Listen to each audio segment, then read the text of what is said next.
मेरा नाम रूपा है और रूपा एक गरीब परिवार की बेटी थी। संयोग से उसकी शादी अमीर खानदान में हो जाती है।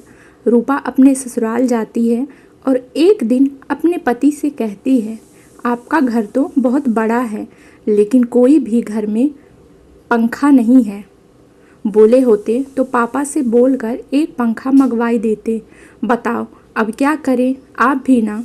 तभी उसका पति शंकर बोला, अरे पगली, पंखा इसलिए नहीं लगाया क्योंकि हमारे यहाँ एयर कंडीशनर लगा हुआ है और इसके होने से पंखे की ज़रूरत नहीं होती। रूपा बोली, एयर का कमीशन तो हमारे गांव में भी लेता है। बिजली वाला 4 पंखा का 400 कमीशन लेता है, पर हमारे पापा 200 रुपये देकर काम चला देते हैं। कहो तो पापा से बात करके यहाँ भी सेट करवा दूँ। बताओ, बहुत जान पहचान वाले हैं पापा की। शंकर बोला, अरे पगली, उसे कमीशन कहते हैं और इसे एयर कंडीशनर कहते हैं। तुझे कैसे बताऊं अब। रूपा बोली, हाँ हाँ, कंडीशन। हमारे गांव में सब कमीशन ही जानत हैं, कंडीशन कोई नहीं जानता। हम सोच रहे कि ससुर जी के 2 पैसा पापा से कहकर बचत कर दें, घर में 4 गो पंखा लग जाए, लेकिन यहाँ तो हमारे मजाक बनावल जात है। अब से हम कुछ ना बोलब, कौन फ़ायदा। तभी रूपा ने देखा उसका पति दरवाज़ा बंद करने लगा था, तो रूपा बोली, अरे दरवाज़ा खिड़कियाँ काहे बंद कर रहे हैं। एक तो रूम में एक को पंखा नहीं है, ऊपर से खिड़कियों को भी बंद कर दीजिएगा, तब तो गर्मी से दम ही घुट जाएगा। रूपा बोली, खोलो, जल्दी खोलो खिड़की। शंकर बोला, 1 मिनट रुको जरा, देखते जाओ। अब रूपा बोली, अरे नहीं नहीं, खोलिए खिड़की दरवाज़ा।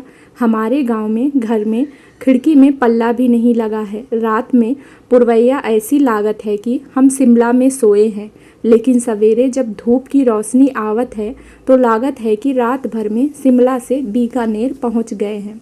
तभी शंकर बोला, अब कुछ महसूस हो रहा है, बताओ कैसा लग रहा है।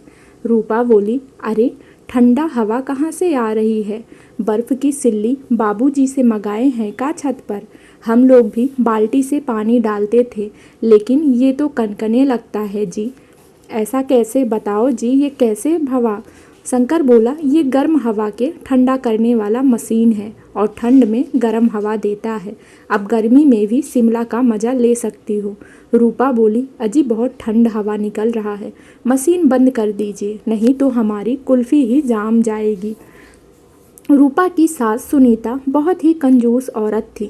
तभी उसकी सास बहू के कमरे में आती है और कहती है, बहू, अरे बहू, चल देख तुमसे मिलने कौन आई है। तभी उसने देखा और कहा, हाय हाय, कल ही 25,000 का बिजली का बिल भरा गया है और तुम लोग एसी चला कर बैठे हो। तुम मुझे कंगाल करके ही मानोगे। तभी शंकर बोला, अरे नहीं माँ, वो तो मैं ही रूपा को एसी दिखा रहा हूँ, इसलिए ऑन किया था बस। और कौन सा इतनी देर में कुछ ज़्यादा बिल आ जाएगा। सुनीता बोली, वाह रे दुनिया, एक दिन में ही जोरू का गुलाम बन गया। अब चल बहू, ड्राइंग रूम में चल, तुझसे मिलने आए हैं कुछ खास लोग। चल जल्दी आजा ड्राइंग रूम में। रूपा की ननद नैना आई हुई थी, जो शादी में बेटा रवि की परीक्षा के कारण नहीं आ पाई थी। नैना बोली, अरे भैया, कहाँ छुपा के रखे हो अपनी रूपवती को। मम्मी के कहने पर भी अभी तक झलक नहीं दिखलाई है। शंकर बोला, अरे अभी तक नहीं आई, माँ के जाने के तुरंत बाद उसे ड्राइंग रूम में भेजा था। 1 मिनट, मैं अंदर देख कर आता हूँ। तभी रूपा बोली, ए जी, इधर आओ ना, एको बात पूछनी है आपसे। शंकर बोला, अरे तुम अभी यहीं खड़ी हो और नैना ड्राइंग रूम में वेट कर रही है।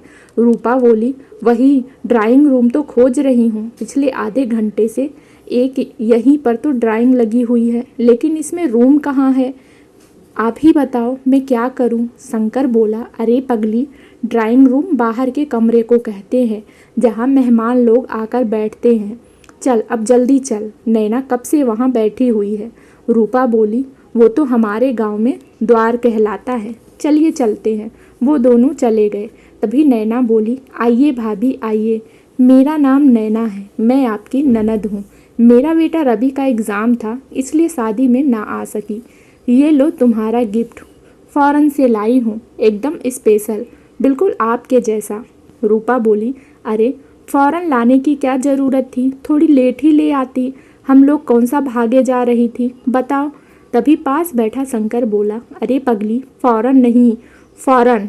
रूपा बोली, मुझे इतनी बुद्धि है कि फौरन और फौरन में अंतर समझ सकूं। फौरन सब्जी दाल तड़का आदि में पड़ता है और फौरन मतलब जल्दी होता है। शंकर फिर बोला, अरे पगली, फौरन मतलब विदेश से गिफ्ट लाए हैं। फिर रूपा की बातों पर सब हंस पड़े। रूपा को लगता है कि सभी उसका मजाक उड़ा रहे हैं और वो मायूस हो जाती है। तभी रवि बोला, मामी भूख लगी है, पास्ता बनाओ ना और जल्दी बनाना। रूपा बोली, ठीक है बेटा, मैं अभी किचन से बनाकर लाती हूँ। रूपा स्वयं से बोलने लगी और कहने लगी, पिस्ता को ये अमीर लोग आजकल पास्ता कहते हैं शायद, पिस्ता लेकर ही जाती हूँ। फिर रूपा ने पिस्ता बनाया और लेकर बाहर गई। रूपा बोली, लो बेटा अपना पास्ता खा लो। रवि बोला, पर मामी ये तो पिस्ता है। रूपा बोली, हम लोग तो पिस्ता ही कहते हैं, आप जैसे आजकल के बच्चे पास्ता कहते हैं, इतना तो पता है मुझे। शंकर बोला, पगली, पास्ता मैगी जैसे होता है और पकाया जाता है। फिर रूपा पैर पटकती हुई अपने रूम में चली जाती है और देखते ही देखते रात हो जाती है। तभी रूपा देर रात बाथरूम जाने के लिए उठती है। उसी समय नैना कान में ब्लूटूथ हेडफोन लगाए हुए गाना सुन रही थी और लॉज में टहल रही थी। बीच बीच में वो गाने की रिदम पर थिरक भी रही थी। रूपा की नज़र जब लॉज में थिरकते हुए नैना पर गई तो उसे लगा कि नैना को मिर्गी आई है। वह दौड़ के जाकर ससुर जी वाला जूता ले आई और नैना को सुंघाने लगती है। जूता की बदबू से नैना बेहोश हो जाती है।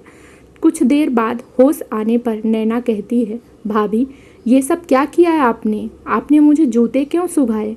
रूपा बोली, आप लॉज में उछल कूद कर रही थी तो मैं सोची कि आप पर भूत आई है। हम डर गए, लेकिन अगले ही पल याद आया कि मिर्गी का दौरा भी ऐसे ही पड़ता है, इसलिए पापा वाला जूता मैंने लाकर आपको सुंघा दिया। तभी नैना बोली, वो मैं अपना वायरलेस ईयरफोन पर माइकल जैक्सन का गाना सुन रही थी, लेकिन आपके पास तो मोबाइल थी ही नहीं और तार भी कान में नहीं लगा था। तभी शोर सुनकर वहाँ पर शंकर आ जाता है और रूपा को कहता है, अरे पगली, ब्लूटूथ से कनेक्टेड होता है मोबाइल और 100 मीटर तक कहीं से भी बिना तार के मोबाइल की आवाज़ सुन सकते हैं। नैना बोली, चल बेटा रवि, यहाँ 2-3 दिन और रह गए तो हॉस्पिटलाइज्ड होना पड़ेगा, पता नहीं क्या क्या खाने को मिलेगा। तभी शंकर बोला, नाराज क्यों होती हो, वो गांव से आई है, ये सब ना देखा है और ना ही सुना है, कुछ टाइम दो, सब सीख जाएगी। तभी सुनीता बोली, अरे ऐसा कौन से गांव से आई है, हम सभी गांव से ही हैं, लेकिन कभी भी छोटी ननद को चप्पल या जूते से नहीं मारा। तभी रूपा बोली, मुझे माफ़ कर दीजिए, अनजाने में ये सब हो गया, हमें नहीं पता था कि वो नाच रही है, आज के बाद ऐसा नहीं होगा। सुनीता बोली, अच्छा अनजाने में हो गया? अरे इतनी बड़ी घोड़ी जैसी हो गई है और अकल नाम की चीज़ ही नहीं है। छोटे घर से ले आई थी कि घर में सभी को इज्जत देगी, सभी को मिलाकर चलेगी, लेकिन ये तो ननद को ही पीट रही है। आज ननद को मारा है, कल सास को मारेगी, ना जाने और क्या क्या देखना बाकी है। फिर रूपा रोती हुई अपने कमरे में चली जाती है। तभी शंकर सभी से कहता है, चलो अब सभी लोग गुस्सा छोड़ो और आज रात मेरी तरफ से रेस्टोरेंट में डिनर पार्टी होगी। फिर शाम को सभी रेडी होकर रेस्टोरेंट जाते हैं। शंकर रूपा को पहले ही बता देता है कि वहाँ पर किसी भी तरीके की डिस्टर्बेंस नहीं होनी चाहिए। फिर सभी लोग लजीज डिनर का आनंद उठाते हैं। तभी रवि कहता है, देखा मम्मा, अब मामी भी मॉडर्न हो गई हैं। तभी शंकर बोला, हाँ आज कोई गलती नहीं हुई, बस ऐसे ही वो सब सीख जाएगी। फिर नैना बोली, आखिर गंवार तो गंवार ही रहेगी, देखता जा कुछ ना कुछ तो हरकत करेगी गंवार। पास बैठी वहीं रूपा की सास सुनीता बोली, सही कहा तूने बेटी। तभी वेटर हैंड वॉश करने के लिए बाउल में गर्म पानी और नींबू लाकर सभी को देता है। सभी लोग हाथ धोते हुए बात कर रहे थे कि तभी सुरुप सुरुप की आवाज़ सुनकर सभी रूपा की ओर देखते हैं। रूपा बाउल में नींबू निचोड़कर आराम से बाउल को उठाकर पी रही थी। वहाँ बैठे सभी लोग एक दूसरे को देखकर हंस पड़ते हैं। तभी शंकर बोला, अरे पगली, ये पीने के लिए नहीं, हाथ धोने के लिए था, जैसे हम सब हाथ धो रहे हैं। रूपा बोली, लेकिन ज़्यादा खाने के बाद हमारे गांव में पेट साफ करने के लिए नींबू पानी पीते थे, इसलिए मैं पी गई। सुनीता बोली, देख लिया, आखिर कर दी ना इसने गंवार वाली हरकत, लो और बना लो मॉडर्न इसे। फिर शंकर बोला, अब बस भी करो माँ, कई बार अनजाने में ऐसी गलतियाँ हो जाती हैं। आओ सब लोग चलते हैं। फिर सभी लोग डिनर करके घर के लिए जाने लगते हैं कि तभी रेस्टोरेंट की सीढ़ी से अचानक सुनीता का पैर फिसल जाता है। सुनीता बोली, आई माँ, मर गई, मेरा पैर, अरे मुझसे उठा भी नहीं जा रहा है। तभी वहाँ शंकर आता है और बोला, अरे माँ आप रुको, आप टेंशन मत लो, मैं आपको अभी हॉस्पिटल लेकर चलता हूँ। शंकर बोला, मैं माँ को लेकर हॉस्पिटल जा रहा हूँ, आप सब लोग घर पहुँचो। रूपा बोली, अजी आप माँ को अच्छे से पहलवान से दिखाइएगा। शंकर बोला, अरे रूपा, हॉस्पिटल में पहलवान नहीं होते, डॉक्टर होते हैं। रूपा बोली, हमारे गांव में तो सब मोच या हड्डी चढ़वानी होती है तो पहलवान के पास जावत है। शंकर बोला, अरे अभी तुम लोग घर जाओ, मैं माँ को चेक करवा के घर आता हूँ। हॉस्पिटल में डॉक्टर ने सुनीता को चेक किया, पैर में प्लास्टर चढ़ गया था। 45 दिनों का बेड रेस्ट करने को डॉक्टर ने कहा था। उस टाइम रूपा ने सुनीता जी की जी जान से सेवा की। रूपा बोली, अरे माँ जी, कोई चिंता मत करिए, ये रूपा के होते हुए आप बस आराम कीजिए। हमें इस सेवा का मौका मिला है, आपको कोनो भी ज़रूरत लगे उसी समय आवाज़ देना, रूपा तुरंत हाजिर हो जावे। यह सब देखकर सुनीता को एहसास होता है कि उसने रूपा के साथ कभी भी अच्छा व्यवहार नहीं किया था, हमेशा उसके गंवार होने का मजाक उड़ाया था। तभी सुनीता बोली, बहू थोड़ा इधर आना, मैंने तुम्हारे साथ कभी अच्छा बर्ताव नहीं किया, लेकिन तुमने कभी पलट कर जवाब नहीं दिया, बल्कि मेरी सेवा जी जान से की। ये ले घर की चाबी पकड़ और संभाल अपने घर को। तभी रूपा बोली, ये घर मेरा नहीं सभी का है और आप घर की एक मालकिन हैं। मेरी माँ नहीं थी, लेकिन आपने मुझे माँ बनकर समझाया। सुनीता बोली, जिसके इतने अच्छे संस्कार हो वो गरीब कैसे हो सकता है, और तू इस घर की बहू नहीं बेटी है। तो दोस्तों, ये थी हमारी आज की कहानी।